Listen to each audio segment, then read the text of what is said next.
Good afternoon, friends. আজি আৰু পাকঘৰৰ পৰা আৰম্ভ কৰো বুলি ভাবিছো সোৱালি আজি প্ৰি-বৰ্ডৰ ৰিজাল্ট দিলে খুব এটা ভাল নহল বাৰু এক্সপেক্টেড ৰিজাল্ট হোৱা নাই যিখিনি আশা কৰিছিল কষ্ট দেখোন কৰে এটাই সম্ভৱ লিখনিটো ঠিক হোৱা নাই নেকি অকমান চাব লাগিব আৰু মোৰ কি পাতি আছে তোমাৰ যে ৰিজাল্ট দিলে আজি ৰিজাল্টত যে এক্সপেক্টেড ৰিজাল্ট হোৱা নাই ভিউয়াৰ্স খিনি জানে তো তোমাৰ মানে প্ৰি-বৰ্ড তুমি দিছিলা বুলি আজি ৰিজাল্ট দিবা বুলিও মই কৈছিলো হয় না নহয় যেতিয়া এতিয়া এফবি ফ্যামিলি তো মোৰ ফ্যামিলিৰ দৰে হয় না নহয় তো সকলো কথা এইটো সঁচাটোৱে শেয়াৰ কৰিব লাগিব হয় না নহয় সঁচা কথা ক'ব মই শিকাইছো নে নাই শিকাইছো এতিয়া চোৱা তুমি তো বহুত কষ্টও কৰা কষ্ট কৰিছা না নাই দিন ৰাতি কৰি তথাপি এক্সপেক্টেড ৰিজাল্ট হোৱা নাই যদি মই তোমাক মানে ডাউন দিয়া নাই মানে মোৰ লাগিছে কি তোমাৰ কিবা লিখনিবোৰ টাইপ অফ ৰাইটিং থাকে না মানুহৰ প্ৰসেস বিলাক স্টাইলটো হোৱা নাই মেবি হোৱা নাই আৰু মই ভিউয়াৰ্স সকলকো কম যে তাই ফাইনেল দিব হাই সেকেন্ডাৰী গতিকে কিবা এটা সাজেশন এটা আপোনালোকেও দিব কেনেকৈ কৰিলে সুফল পাই তাই খুব বেছি ফাৰ্স্ট ডিভিজনৰ ওপৰতে আছে বাৰু মাৰ্কস কিন্তু তথাপি এক্সপেক্টেড মানে তাই যেটো বিচাৰিছে সেইটো হোৱা নাই মোৰো মনটো ভাল লগা নাই এতিয়া তাকে কি কৰো ভাবি চিন্তি থাকোতে আৰু বুল ভাতকেটা বনাব হল আজি মানে সিম্পল বনাম মন নগল কি বনাইছো মানে ৰবা দেখুৱাই দিও ৰবা কি জানানে সয়াবিন তোমাৰ প্ৰিয় তুমি তো সয়াবিন তো মই মেৰিনেট কৰি থৈ দিছো মাংসৰ দৰে বনাম ঠিক আছে আৰু সিম্পল একদম সিম্পল কৰি দাইল বনালো অলৰেডি মই থৈ দিছো ডাইনিঙত এইবিলাক আৰু নহয় এইটো হৈছে কি ৰাতিপুৱা এতিয়াই থৈছিলো মই বুট মগু বাৰবিয়ে মানে দাইলৰ বৰ কৰিলে বৰ ভাল পাই নহয় আজি দাইল নকৰো বুট আৰু মগু তাতে অকমান তোমাৰ হেয়া দিছো কি দিছো জানানে বুট মগু আছে দিয়া দেখাই দিয়াচোন পানীয়ে পেলাই দিলো এইটো নহয় দিয়া বুট আছে মগু আছে এটুকুৰ আদা আছে নহৰু আছে অকমান বিলাহীও দি থৈ দিছো সেইখিনি এটা পেষ্ট বনাই মই কৰিম তাৰ পিছত এইখিনি কথা সুধিছিলা তুমি মাংস ষ্টাইলত বনাম বুলি ক'লো নে আলুখিনি সৰু সৰুকে কাটি থৈছিলো বুজিছা এতিয়া আলুখিনি মই ফ্ৰাই কৰিম অকমান ফ্ৰাই কৰি লৈ লম কাৰণ সয়াবিনটো এনেই কোমল হয় নে নহয় তুমিও শিকি লোৱা তুমি এতিয়া মাজে মাজে মই তোমাক ৰান্ধিব দিম এতিয়া এতিয়া ডাঙৰ হলা নহয় কেতিয়াবা মোৰ অসুখ হলে কি মোৰ হিলাইছে মানে এটা কথা কওঁ দেই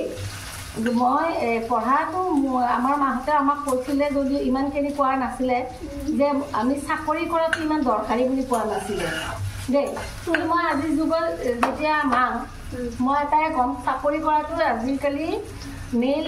মেলৰ যিমান ইম্পৰ্টেঞ্চ চাকৰি কৰাটো এজনী ছোৱালীৰ কাৰণে ইমান ইম্পৰ্টেণ্ট কিন্তু সেই বুলি চাকৰি কৰিলে যে তুমি ৰন্ধা বঢ়া শিকিবা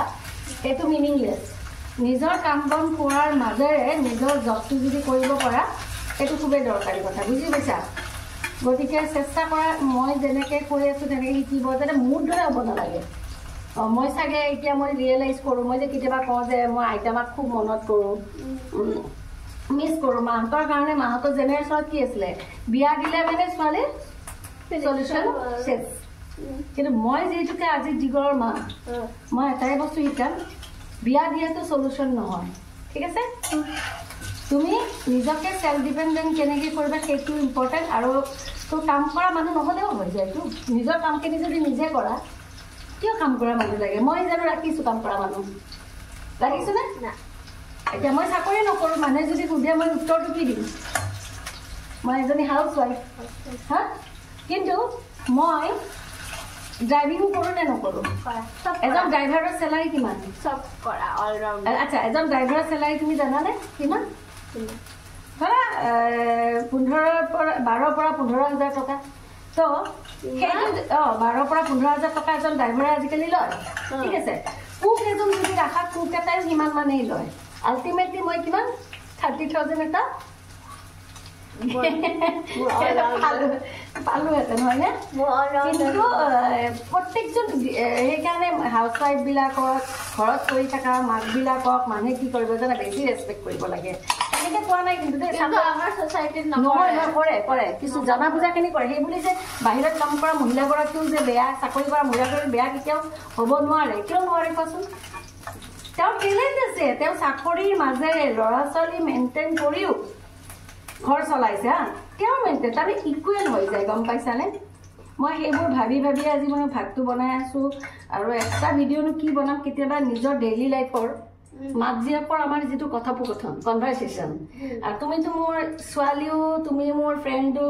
আৰু বেষ্ট ফ্ৰেণ্ড আৰু এটা কথা মই ভিউৱাৰ্ছসকলে কওঁ ছোৱালী যেতিয়া ইমান সমান সমান হৈ থাকে তেতিয়া আপোনালোকক বেলেগ ফ্ৰেণ্ডৰ দৰকাৰ নপৰে সঁচা অৰ্থত ছোৱালীজনীয়ে মাকৰ বা দেউতাকৰ বিশেষকৈ মাকৰ বেষ্ট ফ্ৰেণ্ড হয় ছোৱালীৰ লগত যদি এটা বণ্ডিং ৰখা হয় সেই ছোৱালীজনীয়ে কেতিয়াও বেয়া ৰাস্তাৰে যাব নোৱাৰে বেয়া কথা শিকিব নোৱাৰে বুলি মোৰ ধাৰণা আপোনালোকৰ ধাৰণাবোৰ কেনেকুৱা ক'বচোন অকণমান দেই এতিয়ালৈ আহিছোঁ মই এইখিনি বনাই একেবাৰে শেষত হ'লে ডাইনিং টেবুলতহে আপোনালোকক লগ পাই আছোঁ দেই ভিডিঅ'টো চাই থাকিব মোৰ দিয়া অকণমান এতিয়া কাটি দিয়া মই এইখিনি বনাই লওঁ ন ভাত হৈ গ'ল আমি এতিয়া খাবলৈ বহিছোঁ আপোনালোকেও খাওক আকৌ পুনৰ লগ পাম অন্য এটি ভিডিঅ'ত এতিয়ালৈ বাই